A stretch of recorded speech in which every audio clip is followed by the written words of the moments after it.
সপ্তাহখানেকের মধ্যে ধান কাটতে হবে। বেশ বেশ, তাহলে তো ভালোই হলো। এই মাসের শেষের দিকেই তো নবাব বাহাদুরকে শস্যের খাজনা পাঠানোর কথা। হ্যাঁ মহারাজ, এবারে নবাব বাহাদুর খুশি হবে। ঠিক বলেছ গোপাল।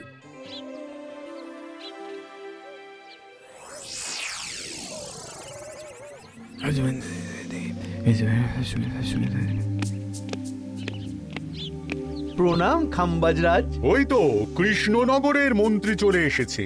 ও, এর কথাই তুমি বলেছিলে? হ্যাঁ, ওই রাজ্যের সব খবরাখবর আমায় দেয়। ইনি কে? ইনি হলেন জমিদার কেশকান্ত বর্মন, আমার রাজ্যেরই দক্ষিণ পশ্চিম গ্রামের জমিদার, আমার প্রিয় বন্ধু। নামটা বেশ অন্যরকম, কেশকান্ত। আসলে ওদের বংশ পরম্পরায় সকলের উন্নত ঘন কেশ আছে, তাই ওদের পরিবারের সবারও নামে একটা করে কেশ আছে। আমি খাম্বাজ রাজের সৌমিত্র এবং সুপরামর্শদাতা। কিছুদিন আগে আমার মাথায় খুব খুশকি হচ্ছিল, মাথার চুল পাতলা হয়ে আসছিল। কিন্তু আমার পরামর্শে একটা তেল মাখতেই মহারাজের মাথার চুল এখন ঘন হয়ে উঠেছে, আর কোনো সমস্যা নেই। বাহ বাহ বাহ, ভালো ভালো ভালো। এবার তাহলে কাজের কথাটা বলে দিন। এবারে তো শুনলাম তোমাদের রাজ্যে অনেক ধান উৎপাদন হয়েছে, তাই স্বাভাবিকভাবে নবাব বাহাদুরের কাছে রাজস্ব অনেক বেশি দেবে, কি তাই তো? হ্যাঁ, এবারে রাজস্ব দানে কৃষ্ণনগরে প্রথম হবে। না, তা হবে না। নবাবের কাছে অত ধান পৌঁছবে না, এমনকি কৃষ্ণচন্দ্রের কাছেই চাষিরা বেশি ধান রাজস্ব দিতে পারবে না। সেটা কি করে হয়? পাকা ধানে মই দিতে হবে। বললাম না, ও আমার সুপরামর্শদাতা। হ্যাঁ, আমার মন্ত্রীকে বাণিজ্যের কাজে বাইরে পাঠিয়েছি কিছুদিন, তাই কেশকান্ত মাঝে মধ্যেই আমার কাছে আসে, গল্পগুজব করে আর সুপরামর্শ দেয়। কিন্তু আমি কি করব? তুমি রাতের অন্ধকারে চাষিদের ধান জমিতে পাকা ধানে মই দিয়ে দাও, এমন ভাবে কাজটা করবে যাতে কাক পক্ষীতেও টের না পায়। আর তাতে আমার লাভ? প্রত্যেক বছর নবাব রাজস্ব দানে বিজয়ীকে ৩,০০০ মোহর দেয়, আমি তোমাকে তার থেকে ১,০০০ মোহর উপহার দেব। ১,০০০ মোহর? হ্যাঁ হ্যাঁ, যাও যাও যাও, কাজটা শুরু করে দাও। আচ্ছা।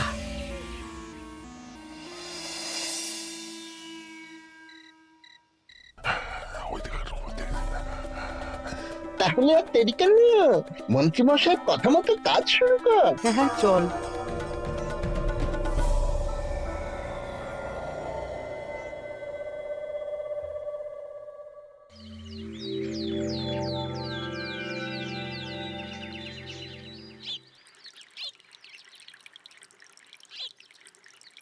এবারে তো চাষাবাদ বেশ ভালোই হয়েছে। আশা করি নবাব বাহাদুরের কাছ থেকে এবারে আমরাই পুরস্কার পাবো। হ্যাঁ মহারাজ, সারা বাংলায় কৃষ্ণনগরের মতো উৎপাদন এই বছরে কোথাও হয়নি। সর্বনাশ হয়ে গেছে মহারাজ, সর্বনাশ হয়ে গেছে। কি সর্বনাশ হয়েছে গো পুটির বাবা? গতকাল রাতে আমাদের সব জমির পাকা ধানে মই দিয়ে দিয়েছে। সে কি? এবার আমরা কি করব মহারাজ? কাদের কাদের জমিতে হয়েছে এসব? যেই জমিতে তাকাবেন সেই জমিতেই এই কাণ্ড, ধান ঝরে সব মাটিতে পড়ে আছে। এবার আমরা কি করব? হায় হায় হায়, এবার আমাদের রাজ্যের কি হবে? নবাব বাহাদুরকে তো জবাব দিতে পারবো না। বড় বিপদ হয়ে গেল, রাজ্যে গ্রহের প্রকোপ নেমে এলো। ও, আর কদিন পরেই আমার টেকে আসবে ১,০০০ মোহর। ঠিক আছে, তোমরা সবাই এখন বাড়ি যাও। না, আমার মন মেজাজ ভালো নেই।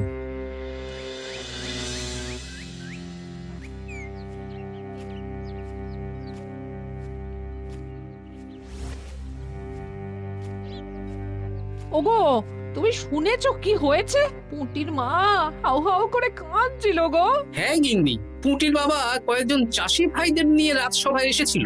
শুনলাম রাতারাতি কে বা কারা চাষ জমিতে পাকা ধানে মই দিয়েছে। কত বড় সর্বনাশ হয়ে গেল বলো, কি হবে গো? কি যে হবে ভগবান জানে। বলি তুমি পারলে না পুঁটিদের একটু সাহায্য করো। হ্যাঁ, আমি মনে মনে ভেবেই রেখেছি বুঝলে, এবার বেতন পেলে পুঁটিদের বাড়িতে মাসোহারার জিনিসপত্র দিয়ে আসবো। নবাব বাহাদুরের কাছে মহারাজ খাজনা কিভাবে দেবেন?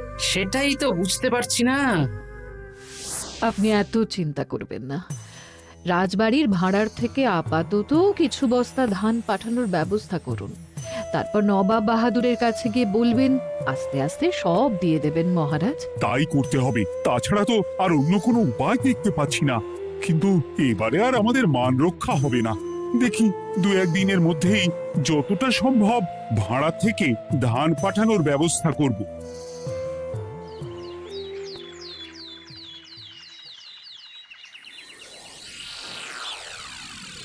এই বছর 10,000 বস্তা ধান রাজস্ব এসেছে খাম্বাজ রাজ্য থেকে, 7,000 বস্তা ধান এসেছে বর্ধমান রাজ্য থেকে, আর মাত্র 100 বস্তা এসেছে কৃষ্ণনগর থেকে। তাই এবছরের বিজয়ী রাজ্য হচ্ছে খাম্বাজ রাজ্য। খাম্বাজ রাজ্যের রাজার হাতে 3,000 মোহর উপহার হিসেবে তুলে দিচ্ছেন। আর কৃষ্ণচন্দ্র, তোমার রাজ্যের এরকম হাল কেন? এবারে আমাদের সমস্ত রাজ্যের পাকা ধানে কেউ বা কারা মই দিয়ে দিয়েছে। সেসব তোমার মাথা ব্যথা, আমার ধান কোথায়? 100 বস্তা ধান রাজস্ব, কম করে 800 বস্তা ধান রাজস্ব দেওয়ার কথা, কিন্তু তুমি তোমার কথার খেলাপ করেছো। এই বছর আমি নিরুপায় জাহাপানা। আমিও নিরুপায়। হয় তুমি আগামী 1 সপ্তাহের মধ্যে আমাকে 5,000 মোহর দেবে, নইলে কৃষ্ণনগরের সিংহাসন থেকে সরে যাবে। এত বড় শাস্তি দেবেন না নবাব বাহাদুর, আপনি অন্তত মাস 6 সময় দিন, আবার ধান চাষ করিয়ে আপনাকে প্রাপ্য ধান দেওয়া হবে। বেশি কথা বলছো কৃষ্ণচন্দ্র, তুমি 5,000 নয় 6,000 মোহর 1 সপ্তাহের মধ্যে দেবে। বেটা গোপাল বেশি পাকা, অত কথা বলতে কে বলেছিল? গোপাল, এটা তুমি কি করলে? হায় হায় হায়! সর্বনাশের সময় যখন ঘনিয়ে আসে, তখন বিপদের ওপর বিপদ এভাবেই আসে। আমার পাওনা। আরে এখন না, তোমাকে পাঠিয়ে দেব। ওই দেখুন, খাম্বাজ রাজের সাথে কথা বলছে। এখন বেশি কথা বললে কৃষ্ণচন্দ্র আর গোপাল সন্দেহ করবে। চলুন তো দেখি ওখানে গিয়ে কি কথা বলছে। কি কথা বলছো মন্ত্রী? মন্ত্রী আমায় বিজয় অভিনন্দন জানাচ্ছিল। বিজয় অভিনন্দন তো উপহার পাওয়ার সময় জানাতে পারতেন মন্ত্রী মশাই। যাই হোক, আপনাকে তো ঠিক চিনতে পারছি না। আমার নাম কেশকান্ত, আমি খাম্বাজ রাজ্যের দক্ষিণ পশ্চিম গ্রামের জমিদার। কেশকান্ত আমার বিশেষ বন্ধু। আপনার কেশ নিয়ে বেশ ভাব দেখছি। হ্যাঁ, ওই কদিন আগে তো খাম্বাজ রাজের মাথার চুল পাতলা হয়ে আসছিল, খুশকি হচ্ছিল আর কি। তো ওনার পরামর্শে একটা তেল মেখেই তো খাম্বাজ রাজের আবার ঘন কালো চুল ফিরে এসেছে। কেশকান্ত জমিদার হতে পারে, কিন্তু ওর অর্থনৈতিক অবস্থা তাবর রাজাদের থেকে অনেক ভালো। কয়েক হাজার বিঘা জমির মালিকও, তার সাথে চুলের তেলের ব্যবসা করেও হাজার হাজার মোহর রোজগার করে। এই, এখন চুল নিয়ে চুলোচুলি না করে চলো কৃষ্ণনগরে ফিরি। এমনিতেই মন মেজাজ খারাপ, 1 সপ্তাহের মধ্যে আবার 6,000 মোহর জোগাড় করতে হবে। হ্যাঁ, চলুন চলুন।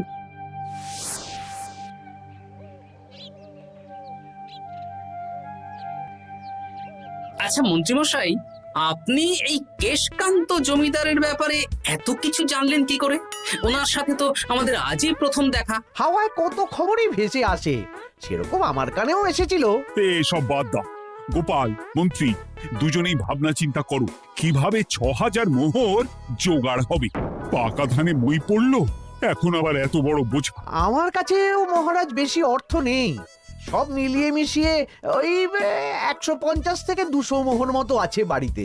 যদি বেশি থাকতো আমি আপনাকে নিশ্চয়ই সাহায্য করতাম মহারাজ। তাও করতেন কিনা সন্দেহ। তুমি চুপ করো। মন্ত্রীমশাই ওই লোকটাকে জানলো কি করে? এই লোকটাকে তো আগে দেখারই কথা না। না, ব্যাপারটা নিয়ে ভাবতে হবে। চলুন চলুন।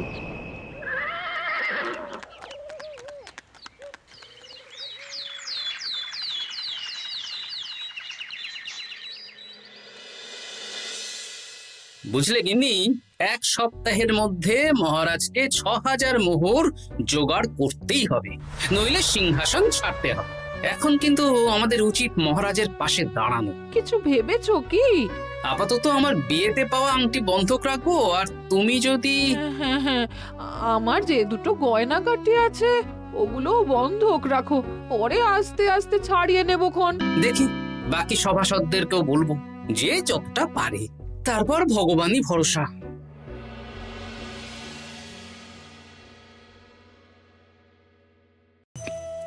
আপনি এত চিন্তা করবেন না মহারাজ। চিন্তা না করে কি আর কোনো উপায় আছে? সিন্ধুকে যা আছে তা দিয়ে 3000 মোহর হয়ে যাবে, কিন্তু তারপর আর কি করব? এবার কি নিরুপায় হয়ে জায়গা জমি বিক্রি করতে হবে? কিছু একটা করতেই হবে। আপনি গোপালকে একবার বলে দেখুন, প্রত্যেকবার যখনই বিপদে পড়েছেন তখন গোপালই আপনাকে বাঁচিয়েছে। দেখি আগামীকাল রাজসভা শুরু হওয়ার আগেই গোপালের সাথে ব্যাপারটা নিয়ে আলোচনা করব।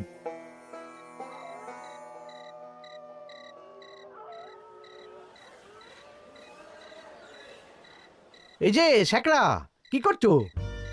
এই তো বলুন। শোনো, আমার গিন্নির জন্য একটা হীরের হার বানাতে হবে, ওই 1000 মোহরের মধ্যে। 1000 মোহরে তো হীরের নাক, কান, গলা, হাত, পা সব গয়না, এই সব গয়না হয়ে যাবে মন্ত্রীমশাই। তাহলে বানাও, এই নাও 1000 মোহর। ওরে বাবা, মন্ত্রী মশাই 1000 মোহর! এই মন্দার বাজারে এত মোহর কোথায় পেলেন? গতকালই তো বললেন আপনার কাছে 150 থেকে 200টা আছে। সে যেখান থেকেই পাই তাতে তোমার কি? না, আমার কিছু না। শ্যাকরা, আমি কয়েকটা গয়না বন্ধক রাখবো। দেখি কি আছে। এই সব মিলিয়ে এতে আমি 15 মোহর দিতে পারবো। বেশ, তাই দাও। আমি আমি ধীরে ধীরে শোধ করে গয়নাগুলো ছাড়িয়ে নেব। হ্যাঁ, মন্ত্রীর ব্যবহারগুলো বেশ সন্দেহজনক লাগছে। দেখি, গুপ্তচরকে কাজে লাগাতে হবে। মন্ত্রীর পিছনে ছায়ার মতো লেলিয়ে দিতে হবে।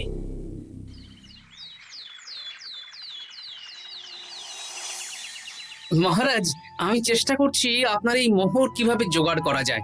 আপ্রাণ চেষ্টা করছি। দেখো বা আমি 3000 মোহর পারবো, কিন্তু তার বেশি হলে জায়গা জমি বেচতে হবে, হাতে যে বেশি দিন সময়ও নেই। আচ্ছা মহারাজ, দেখছি। তবে মন্ত্রীমশাই চাইলেই আপনাকে 1000 মোহর দিয়ে সাহায্য করতে পারতেন, কিন্তু উনি তা না দিয়ে ওনার গিন্নির গয়না বানাচ্ছেন, হীরের গয়না। এ কি, মন্ত্রী তো কালকেই বলল ওর কাছে 150 থেকে 200 মোহর আছে মাত্র। 1000 মোহর কোথা থেকে পেল? সে উনিই জানেন। তবে তার খবর খুব তাড়াতাড়ি আশা করি পেয়ে যাব মহারাজ।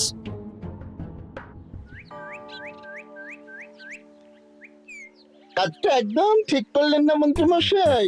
আপনার কথা শুনে আমরা সবার জমির পাকা ধানে মই দিলাম, কিন্তু আমরা একটা পয়সা পেলাম না।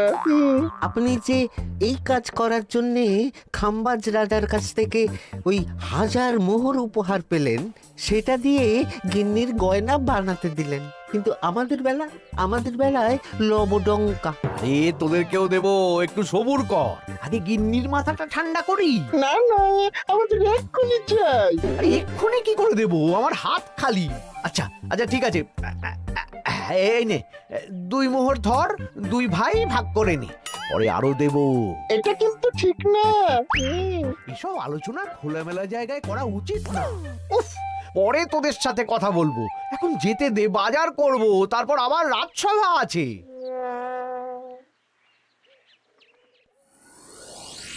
আচ্ছা, এই ব্যাপারটা মহারাজকে আর গোপাল দাদাকে জানাতে হবে।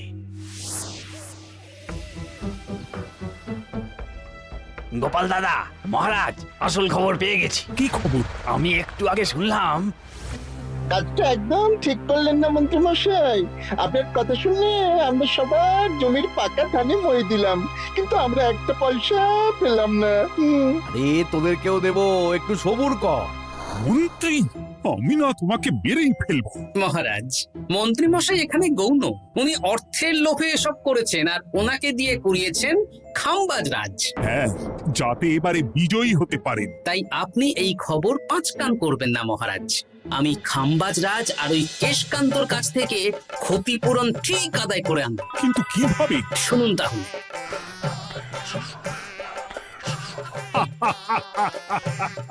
দারুণ বুদ্ধি। তাহলে এখন আসি মহারাজ, কাউকে কিচ্ছু বলার দরকার নেই। আপনি শুধু আগামীকাল সন্ধেবেলা খাম্বাজ রাজের দরবারে চলে আসুন, পারলে নবাব বাহাদুরকেও সঙ্গে করে নিয়ে আসুন। হ্যাঁ,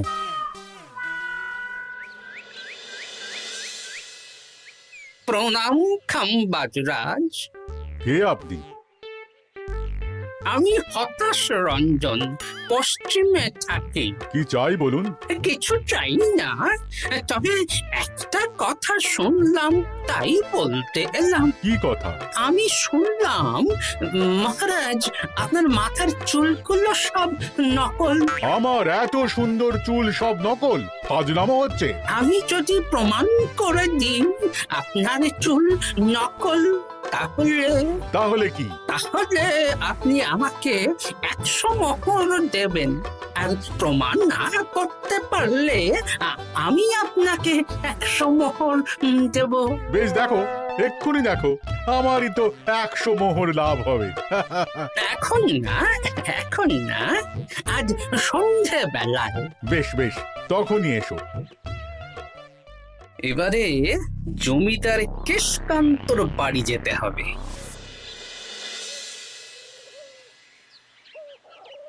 জমিদার মশাই বাড়ি আছেন? কে মশাই আপনি? আমি হতাশ রঞ্জন, পশ্চিমে থাকি। আমি বিশাল ক্ষমতাশালী লোক। কিসের ক্ষমতা? আমি রাজাদের মারধর করি, চুল ধরে টানি, শাস্তি দিই। এসব কি উল্টো পাল্টা বলছেন? খাম্বাজ রাজ আপনার বন্ধু না? হ্যাঁ, প্রিয় বন্ধু। ওনাকেও আমি আপনার সামনে চুল ধরে টানবো, কিন্তু উনি কিচ্ছু করতে পারবেন না। উনি আপনাকে শুলে চড়াবেন। কিছুই করতে পারবেন না, বললাম না আমি বিশাল ক্ষমতাশালী লোক। বিশ্বাস হচ্ছে না তো?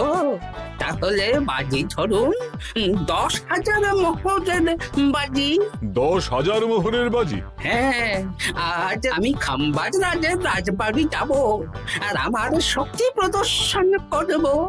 ওনার চুল ধরে টানা হেঁচড়া করব, ওনাকে আহত করব, কিন্তু উনি আমাকে কিছুই করতে পারবেন না। বেশ রাজি, বাজি 10,100 মোহর দিতে পারবেন তো? হ্যাঁ, আমি বাজি হারলে আপনাকে দেব 10,100 মোহর।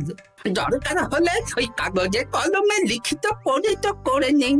বেশ, তাহলে তাই হোক। কিন্তু হ্যাঁ, একটা কথা, আমি শক্তি প্রদর্শন করার আগে থেকে প্রক্রিয়া চলাকালীন সময় পর্যন্ত আপনি খাম্বাজ রাজের সাথে কোনো কথা বলতে পারবেন না। বেশ বেশ।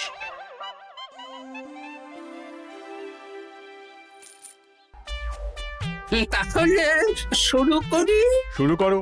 এবার আমি প্রমাণ করেই ছাড়বো।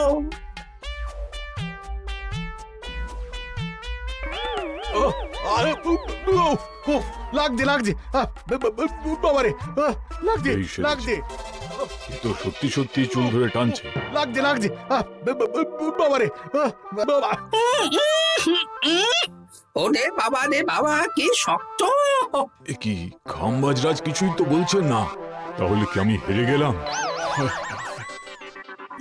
না না খাম্বাজ রাজ, আমার ধারণা ভুল, যা শুনেছি তাও ভুল। এবার বিশ্বাস হলো তো? দাও দাও, এবারে 100 মোহর দাও। দিন কেশকান্ত মশাই, আমাকে 10,100 মোহর দিন। এ কি, ও তোমাকে 10,100 মোহর কেন দেবে?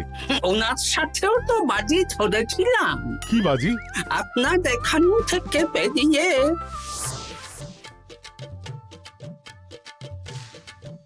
এবারে দিন তো দেখি, সব কাগজ কলমে লেখা আছে।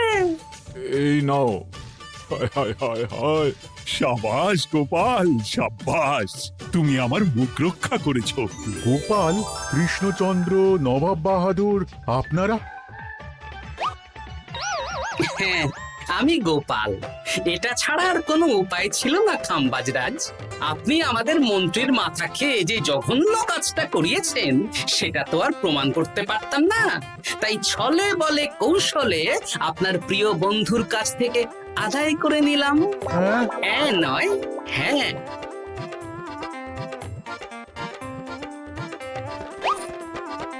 এই নিন মহারাজ। এতে কত মোহর আছে? 10,100 মোহর। এর থেকে 100 খাম্বাজ রাজকে দিন, 6,000 নবাব বাহাদুরকে, আর বাকিটা আপনার কাছে রাখুন। এত ধান নষ্ট হলো। কৃষ্ণচন্দ্র আমাকে সবটা বলেছে, আর ওর মন্ত্রীকেও নিয়ে এসেছি। ধোলাই খেয়েই সব বলে দিয়েছে। এই কে আছো? কৃষ্ণনগরে মন্ত্রীকে নিয়ে এসো।